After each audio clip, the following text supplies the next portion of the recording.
Welcome back, folks. It was a night centered around punching tickets to the IGHSAU State Softball Tournament, and we had an all-Siouxland showdown in the Class 1A Region 1 final.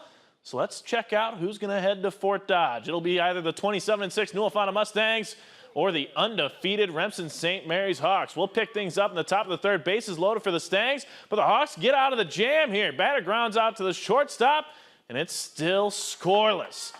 Hawks at the dish now. Marina Cronin at the plate. She sends one down the third base line. 2 RBIs come in to score, and the Hawks take a 2-0 lead. Mustangs, they get out of the inning, only giving up those 2 though here, and here's top of the 7th, runner on second. Mustangs need something, they won't get it. Cronin gets the batter down on strikes. Hawks move to a 23-0 to secure a spot in the state tournament.